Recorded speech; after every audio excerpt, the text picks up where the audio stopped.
and I've been working in the IT industry for it'll be around 6 years by the time I actually joined my MBA school. So yeah, I was working primarily as a developer at Morgan Stanley throughout those 6 years, and I gradually got to work on bigger and bigger projects, get on more of get a bit of experience working as like a product manager at least some of the functions. So that gave me a taste for wanting more of that, because I realized that that's where bigger and better problems lie, and I figured the MBA would be the best option for me to kind of accelerate my growth towards that. Which is why ultimately I considered an MBA. It felt like the right time for me to make that move and kind of push my career forward. Of mine who was also applying at the same time, and he actually recommended Crackverbal to me because he was a bit ahead in his application journey. So that's how I found out about you guys, and then obviously some research, GMAT club, MBA, RMBA, and all that. So like I learned. I figured that I probably could use some help to kind of put my story into words a bit better.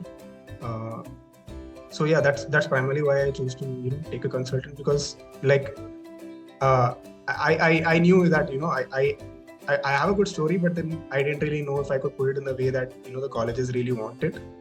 Because obviously it would help to have that input from someone who really knows how to get that done, right? So it made sense to me, and it's not like a huge investment of money as well, because compared to the whole MBA fees and all that, you'll be spending a lot more.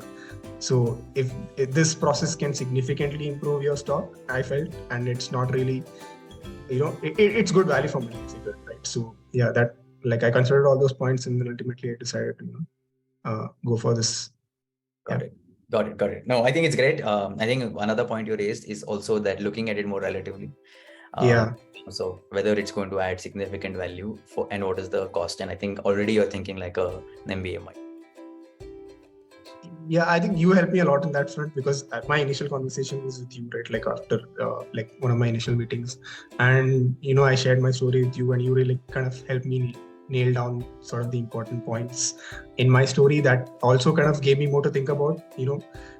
What are more relevant points to bring forward. And also you helped me a ton in the school selection. I really didn't know which schools make sense for me to target.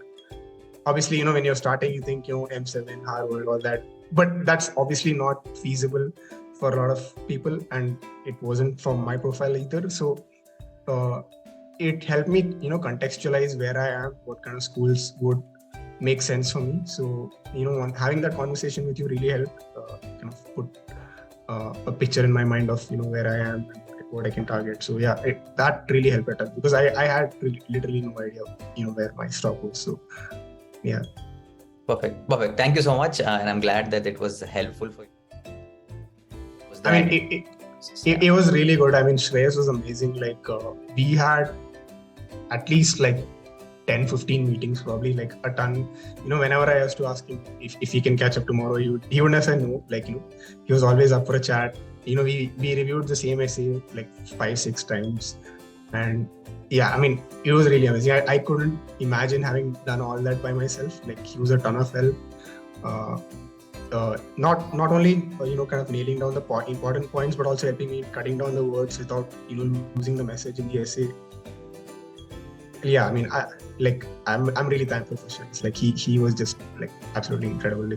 I couldn't have put forward those points and also cut down the words too. Because some of these essays have really aggressive word counts. Mm-hmm. You have 250 words to say your short-term, long-term goals and all that. It's very difficult to kind of condense in that, but he really helped a ton helping me do that. So yeah, I had my interview prep session with you. You gave me a ton of points to think about.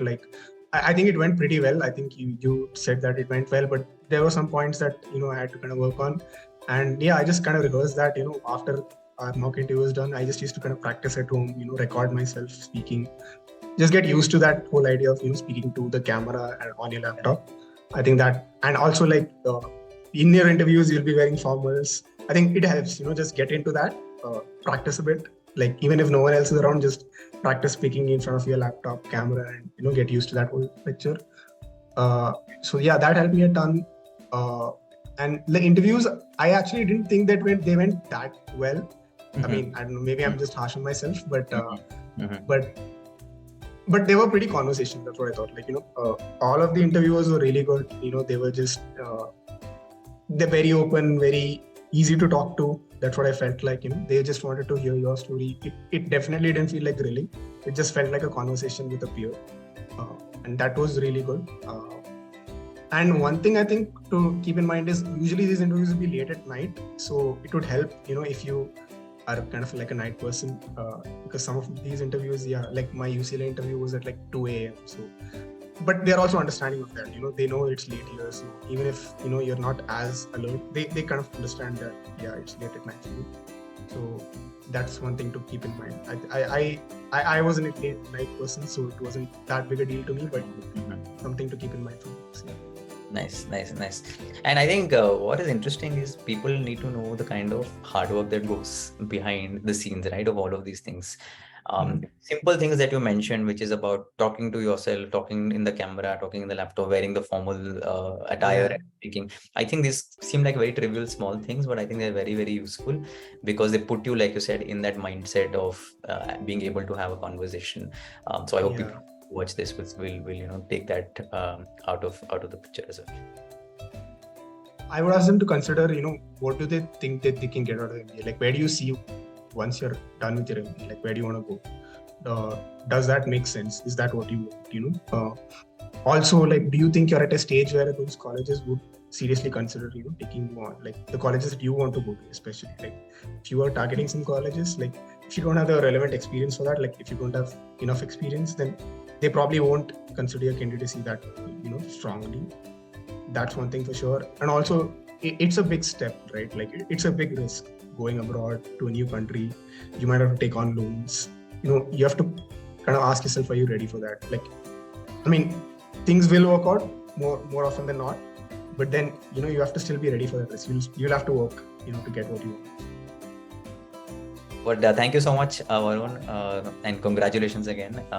It was a pleasure working with you, and we're very happy that the whole journey together has been fruitful for both of us.